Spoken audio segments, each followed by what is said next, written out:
pandemic fundamentally altered the way we consume digital entertainment and media. During the lockdowns endured over 18 months, the broadcasting world recorded a dramatic rise in subscription video on demand, console, PC and mobile gaming.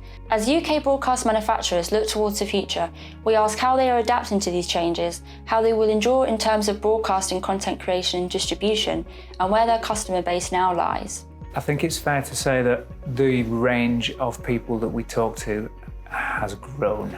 Esports is a great example.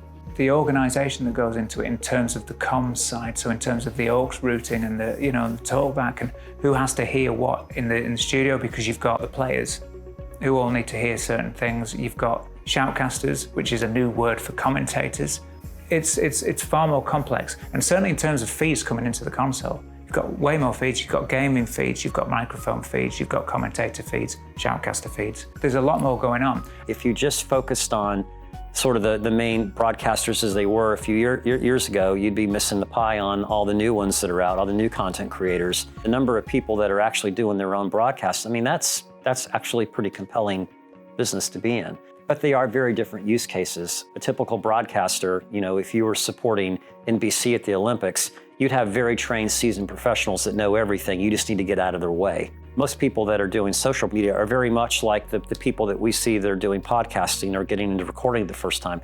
They don't understand the terminology. More and more people have this expectation that they're going to be able to just turn the gear on and get a really high quality result immediately. A broadcast engineer traditionally has to be pretty much a network engineer as well now. They have to understand networking. And I think that's the key change that's happened. They're more network aware and more across it. Either the broadcast people or the broadcast and IT departments are working together. So the IT departments are becoming more broadcast aware. We have quite a diverse portfolio of customers.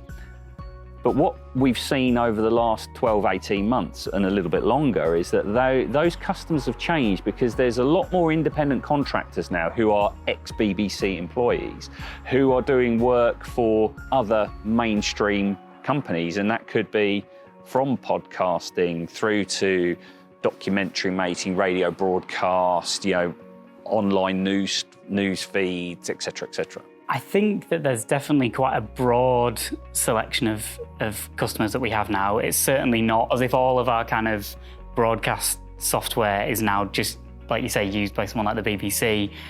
Particularly with things like our loudness solutions, we're now used by kind of any streaming services. And as that world, the kind of world of streaming, is becoming a lot more standardized and a lot more regulated in terms of things like loudness, I mean, that's just more opportunities for us. Whether a movie is being produced by Netflix or by a traditional filmmaker like Warner's or Sony Pictures or somebody of that sort, Disney, it doesn't really make any difference to us. They still need appropriate equipment and so on. They've got big budgets. They're willing to invest in companies like us. They'll just come to us, and they have done, and said, look, we need this, this and this. Are you capable? Yeah, we are. Especially to those guys, because they're serious. And when they say they want something, yeah, we'll jump. And that's not always been possible with other traditional broadcasters. One benefit they have brought, of course, to the industry as a whole is their massive demand and need for new content. If we look at the results over the last year, there's been a huge increase in the amount of content that's been created. So that has knock-on impacts on cameras and tripods, but also things that go around the camera, like tally systems, monitoring, and all the things that we do too. So there are downsides and upsides, but overall, I say it's just a continual evolution of the industry that perhaps has accelerated a bit, but we're in the right place to take advantage of it.